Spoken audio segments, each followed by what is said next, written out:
Am I the jerk if I accused my mom of sabotaging my truck and blowing our family up because I think she wants to keep me in financial ruin for the rest of my life? Posted by you/electricalair464. This one's kind of messy. I, 19M, have been saving for a truck for over a year now, using money from part-time jobs. I'm on the waiting list to get into the job field I actually want. I also currently still live at home and have been using my mom's 56F vehicle to get to and from work, as she is recently retired and doesn't go out much.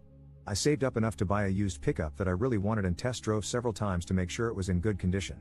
I bought the truck, paid for several months of insurance up front, and got it registered. I drove it around for a few days, and it ran fine. A few days ago, my mom asked to borrow it, saying she needed a pickup to help a friend move some things, and I agreed. All I asked was that she replace the gas. I was respectful and thought that was fair since I've been paying for all the gas and maintenance on her car for the last year as part of the deal for using it. I got the truck back that evening, and it's been giving me problems since. It's been stalling on me and, most of the time, won't even crank. I asked my mom about it, and she got snooty, saying that she had her mechanic friend look at it. He replaced some wires and tuned it up, but she claimed it ran fine when she parked it. That's when red flags went up. Yes, the truck had a few issues, so it probably needed a tune-up, but I changed the oil and spark plugs when I got it. I have the previous owner's maintenance receipts, and, as I said, nothing was so bad that I couldn't drive it for several days before lending it to her. I should say, this is the messy part, that my mom has a habit of being financially controlling, and she did not like it when I got the truck. She wanted me to buy a sedan from one of her friends and complained nonstop when I brought the truck home. She told me outright that it was a waste of money and that I shouldn't have bought a vehicle from someone I didn't know. Examples of her being financially controlling include how she keeps track of my work hours and, on top of paying her rent that's equal to half of my pay, I also have to buy groceries for both myself and her. She also won't let me access the money my dad left when he died a few years ago and constantly complains whenever I spend money on myself, which isn't often. I've only bought some clothes and a few games for my PC over the last year because I was working so hard to save for a vehicle. Her mechanic friend also isn't a legit mechanic. He's a guy who replaces parts for people and does oil changes out of his garage. I've noticed over the past few years that he can't really diagnose a vehicle, and he won't work on cars unless the person tells him exactly what they want replaced. I personally feel like she took it to him and had him do something to the truck, but I have no proof. This kind of petty isn't beyond her. She slashed a neighbor's pools once because they didn't drain them at the end of summer and they were just breeding mosquitoes, and she constantly reports minor things to the police. My aunt told me last night that if my mom and I have it out, I can stay with her family, and I'm really considering accusing my mom to her face of sabotaging the truck. If I do, I know she'll kick me out, plus I still have to pay to have the truck taken to a real mechanic. But she's been beaching at me nonstop about what a crappy decision I made and how she told me it was a waste of money. So, would I be the jerk if I told her off and accused her of sabotaging my truck? I'm fairly certain that's what happened, and I'm about to break down under the stress and disappointment. Relevant comments. Commenter. You also need to contact a lawyer regarding the payment from your father's death.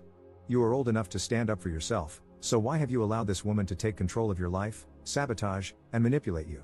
I think you personally need to get the hell out of that house before she screws you up good and proper. Once you get your own place, you can cut all ties with her. Good riddance to her. Ops response. I agree. Respectfully, though, it's kind of hard to do all that when you started broke and someone is working hard to keep you that way. Lawyers around here don't really like to work on contingency, and trust me when I say the price of the truck I just bought barely covered the retainer for the more affordable ones. I've tried. I'm sorry, I'm a mess right now. My aunt just offered me a place to stay yesterday because she honestly had no idea how things were. I'm probably going to start packing and moving out today and have the truck towed to a mechanic. Commenter. Do that and settle down for a bit. Write her a note. If you deny me access to my dad's inheritance, I will take legal action. What kind of income does your mother have? If she receives something from the government, she's probably committing fraud if she's so money hungry. That is something you can mention as well. First, get some rest and make a plan. Ops response. She receives a small retirement check from her former employer, and the house is paid off. I don't think she receives any money from the government. Commenter 2. How do you know your dad left you money? And where is it, to the best of your knowledge? Did you ever see it or sign it over to your mom? You may not need to hire an attorney to recover it if you can figure out where it is. Ops response. My dad died of cancer 5 years ago. A few months before he passed, he told me that he had been putting money into a savings account from every paycheck since before I was born and was planning to surprise me with it when I graduated high school.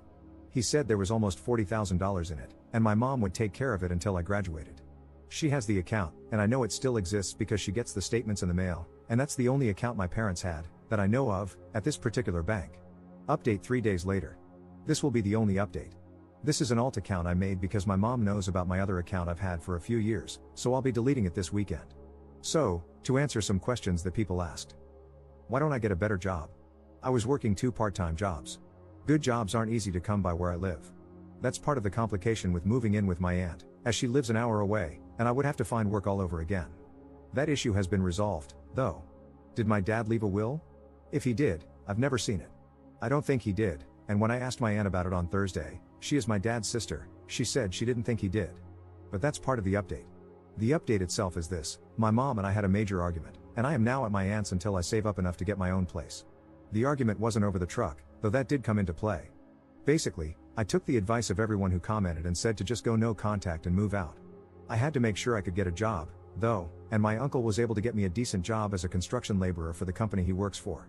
I start Monday. My aunt and uncle came over last night to load my truck onto a trailer and tow it to a mechanic closer to where they live. They are going to loan me the money to get it fixed. I talked to my mom's mechanic friend, and he said that she brought it in for a tune-up because it was backfiring. Long story short, the timing belt started whining, so he replaced it. What my mom didn't tell me was that the truck had to be towed home because he didn't time it correctly, and she was supposed to get a professional to look at it. That explains why the truck has only cranked once since then. So that's the good news: the truck is fixable, and my aunt and uncle are going to help me. When I told my aunt the full story about the truck and the money my dad left for me, she got mad and told me that she and my uncle were coming over Thursday night to pick me and my truck up. She wouldn't tell me exactly what she was mad about, but I was packed up that evening when they showed up. As soon as she got there, she got into a fight with my mom, asking her about my dad's money. There was a lot of cursing and name-calling, and my mom almost called the police, but my aunt, and this scared the crap out of me, threatened to have her arrested for fraud if she didn't own up, so the cops weren't called. I'm not going to go into the full details of the argument because it's too much to type, but basically, my mom has been pulling small amounts out every month for the last year to supplement her retirement salary. Apparently, the account was put in trust before my dad died, and my mom was the trustee, which is what made my aunt mad because she knew the money was there but didn't know that I had never received any of it. I had never talked finances with her before this. My mom doesn't want to turn the account over because she claims that the trust paperwork says she's not required to until I turn 25. She also started yelling at me for running my mouth to my aunt and accusing me of trying to ruin her retirement, saying she deserved that money for taking care of me and my dad when he got sick, etc. I got pissed and told her that I was going to sue her for the money and that I knew what happened to the truck and was going to sue her for that too. She kind of broke down and started saying how hard it had been for her since my dad died, but I didn't buy it because she's always been petty and controlling, even when I was a kid. She basically told me to get out and tried to turn it into a pity party about how hurt she was, how she was going to pay bills, etc. I just left. The mechanic my aunt and uncle are paying for says he can have the truck running by Tuesday because he's backed up until then, but I'll take that. Next week, my aunt is going to start looking for a good lawyer for me. My uncle suggested the same thing a lot of commenters did, which was that we call the state bar and see if there are any lawyers that need pro bono hours. Right now, I'm fully no contact with my mom, and she's left me 5 or 6 texts that range from, "I'm sorry, let's talk about everything," to, "You're an ungrateful son, how could you betray me like this?" I'm just ignoring them. Thank you to everyone who commented for the advice, especially those who advised me to keep my cool. She was really ready to call the cops on my aunt, so I can imagine she would have done the same to me if I had confronted her. I'm just going to save up for now. The job I was waiting for is now out of the picture due to how far away I now live, but I'm thinking about trying for trade school or an apprenticeship in one of the trades. Thank you all for the good advice. I really wouldn't have been able to set everything in motion without you all. Relevant comments. Commenter. It is probably against the trust rules for mom to be spending the money. Most trustees are held responsible for any illegal withdrawals and can be charged with a crime and required to pay it all back. And please don't start feeling guilty about going no contact. Just remember, it doesn't have to be forever.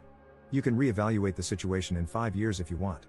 And if you see your mother in court, you can always say, "Mom, it's best for my mental health right now to keep my distance since I don't feel like you've treated me fairly in the past. So let's get through this lawsuit, and if I feel like you are being honest and truly want to do the right thing, then I will think about adding you back into my life."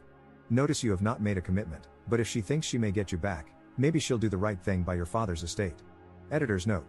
Op has since deleted his account, but there is a chance he might update in the future after finding a lawyer and finishing his legal battle with his mom, despite saying this is his only update.